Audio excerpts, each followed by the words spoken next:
Sometimes when you're scouring the barren wastes of retro-based independent platformers, you find a buried treasure.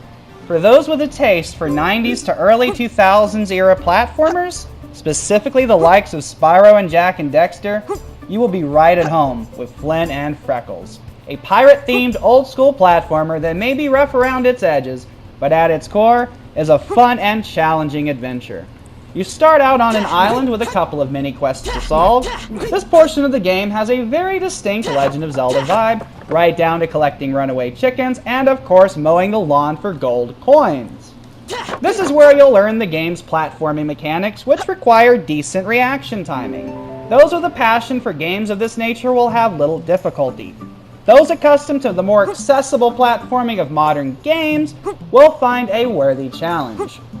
I realized I was only missing my jumps due to my premature attempts.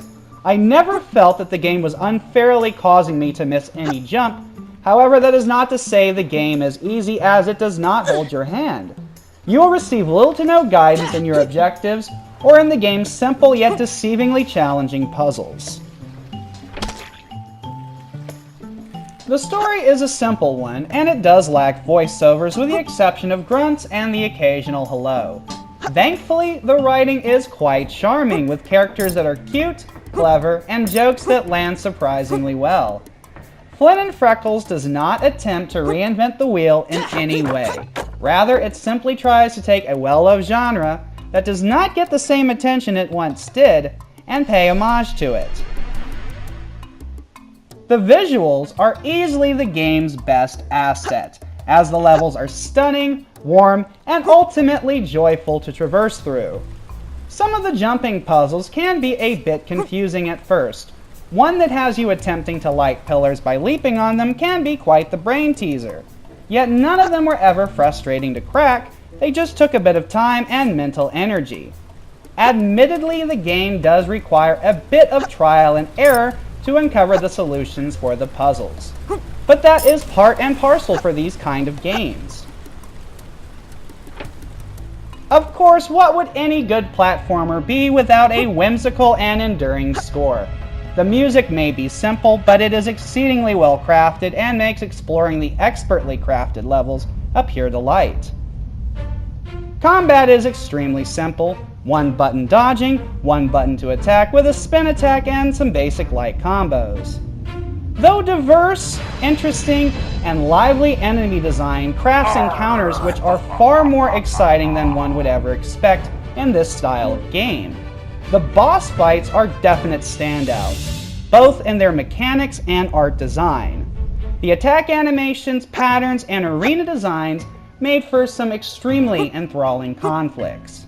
The checkpoints are well placed for the most part. The one exception would be lacking a checkpoint after some particularly challenging platforming sections that is then followed by a fairly tense battle with some goons. However, this is part of the old school design, and you're never placed more than a minute or two away from where you died. Depending on skill level, it can take 4 to 6 hours to finish, though it could take longer if you search for every collectible, or if you're less skilled at these kind of games. I rarely take a keen interest in the indie platforming market, as most are poorly made and rarely match the quality of the games they wish to emulate.